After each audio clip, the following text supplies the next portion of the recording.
Hey, howdy and happy day. Crazy people on the left are saying crazy things all of the time. Hey, is that new? Have they always been crazy, or is this kind of a new thing? I think they've always been crazy, but the good luck was we didn't get to know it. It's the internet's fault. It is. Television, they had a role in that, but now the internet's really taken over because crazy's coming at us every darn day. I was in court the other day. I was a witness. It was interesting because while I was waiting to be witness person, they had video law cases. And I watched 3 of them, only because I was there and I was forced to, I guess. And the attorneys for the, I guess both sides, I don't know which side they were on, each of them, they're women, and in all cases, they gave their name to identify themselves, and then they said, my pronoun is. I thought, what has this got to do with anything? But anyway, that's what's going on in the world. The internet has changed everything. You know, there was one fellow there that during the break I spoke to, and he was actually from Canada, and I said, how are your politics in Canada? And he tore right into the politics in the U.S., and Trump particularly, and he said there's chaos, and I said, well, there's chaos because of the internet. Back to that, I said, because everyone knows now what other people are doing, and the crazy now is front and center, and you have to push back. If you don't push back, they win. And I said, that's what it is. You got to kind of go with it and think of being in a brawl. I mean, every day is a brawl because it's so well reported, right? In social media and so on. And I ended up saying, why do you care? Why your country's wasted. I mean, it's a mess. And you're complaining about Trump. I said, why? Shouldn't you complain about Biden? He's the guy that's destroyed the country, but instead you're focusing on Trump. And I said, you're a typical left-wing person. I got to share that with you, don't you know? Now, homelessness. All governments are concerned about that. What are we going to do with them? We're going to build them houses. We're going to put them up in hotels. We're going to build apartment buildings for them, and they're doing that. Swing away back to old England, and they even did this in mining camps as well. What they used to do with homeless people is they had a great big building, and they had benches for you to sit on, and then they put a big rope across the room, and you leaned over the rope, and that was your sleep. That's how you slept. We're not going to give you a bed. We can't afford it. It's taxpayers' money, so you can sit here, you go over the rope, and you have a nice sleep, maybe get a job someday. That's kind of what went on. And then they also had mental asylums, because if you truly had a mental disease, then they took you somewhere to care for you. And so many states and provinces now don't do that. They say, no, we just have to put them up in a luxury hotel. It's craziness. That's what's going on here. I mean, Canada, you hear often from Canadians that it's not in the Constitution, and it is in the Constitution. I got to tell you guys, you don't have a Constitution.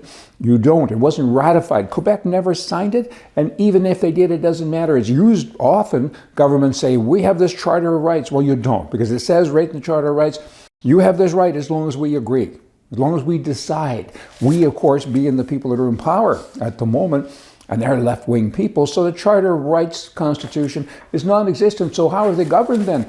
They're governed by a dictatorship. Effectively, it's old English law. It's like King Henry had the same law that Canada's being governed under, New Westminster law. Think about that for a minute. Oh, but they've got some things. They're similar to Americans. They're influenced by America for sure. But ever since the first Trudeau back in the 60s, and the second Trudeau now is really pushing it forward, they disassociate themselves with America as much as they can. They change the language, they change the imperial system to metric. They're doing everything in their power to make sure that, they don't associate with Americans. And yet, I think it's 85 or even 90% of all their goods go to America. It's kind of strange. In the US of A, I'm jumping everywhere here. I got stuff to report, news and views with attitude. Are you all keeping up? I think you are. Hey, look at the US. There's more than 160 strikes, attacks on US troops in the Middle East. Since October, more than 160. What do you do about that? I mean, you either better get out of there and go home, you better start striking back, and then you have a war. World War, maybe, could be a big deal. I need a lot smarter people than me, and probably you, to figure this out. But you can't keep getting attacked and putting your people in harm's way and not doing something. They do a little bit now and again. I guess they kind of go and, it's kind of like they're fighting their brother, though. They pull their punch when, in fact, you're supposed to put your hand right through their head. That's how you're supposed to fight. Anyway, that's going on. Back to Canada, because Canada fascinates me with everything that's going on. They've put together, or this program has been put together called UNdrip. And the United Nations of the world has a say in what Canadians do and how they live. And they've said, the UN, can you believe this? They've said, and the Liberal government put this in place, that the Indians should have more rights. So they've given away, like British Columbia has given away virtually everything to the Indians. It's all going back. The white people and other Canadians, they don't have anything anymore hardly. And they're changing the names of cities and towns and councillors. Go to Edmonton, Alberta, they have 10 wards. It used to be Ward 1, Ward 2. It's kind of simple. Now each ward has an Indian name. There's no Indians there, and nobody understands it. But the government, the overreach, it's incredible. They're taking it back to India. I guess we're all supposed to go out and hunt buffalo pretty soon. It's bizarre. Stand up, people, because they have participation now in utilities, renewable power, critical minerals, transportation, carbon capture projects across the country. The latest and greatest was when the government of Canada nationalized, I think it was Trans Mountain Energy. Good name, because the Prime Minister, all he talks about is, transgenders and things like that. So we have I guess he bought it because of the name, maybe. So the government says, we nationalize it, we lose billions. Hey, that's okay, it's not our money. Now we're going to sell half of it to the Indians and we'll lend them the money. Bad business is going on. 1/5 of Canada's landmass in the Northwest Territories has now been given away to the Indians. And the socialist government of BC is doing all they can to kind of keep up. Wow. And you swing over to California. Are you still up with all of this? This is depressing nonsense, isn't it? How do we make it better? Get rid of the internet? No. We have to be louder than these people. Because right is right and left is wrong. This isn't even political anymore. This is just craziness. In California, you can stab somebody to death 108 times and get away with it. That's what a woman did. And the judge said it's because of marijuana. Really? I mean, they legalized marijuana there. So I guess everybody can go out and stab people. I mean, her defense was crazy. She was psychotic. She wasn't at fault with her actions because, she went out and she bought some pot and smoked it. Whoa, baby. I tell you, Biden. This could be the last thing of the day. I think I'm getting dizzy now with all of this nonsense that's going on. Immigration is up 7,300%. 7,300 since Biden has been in office. Venezuela, they're the second largest group of aliens flooding into the U.S.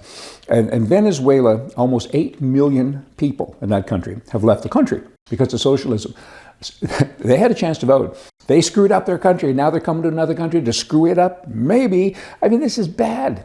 I said earlier in a show, weeks ago, get them all here and we'll go there and build a big fence. And now we have oceanfront property with lots of oil and everything else. You know what? I got more, but I'll save it for another day. Y'all get the message. Right is right, left is wrong. And these left-wing people are kind of doing a lot of wrong things, and we get to hear about it every day. So they need to hear about us and how we push back. It means a scrap. Back to that guy in the courthouse. We don't like chaos. I get it. But hey, when bullies hit you, you gotta hit them back. Just saying. See ya.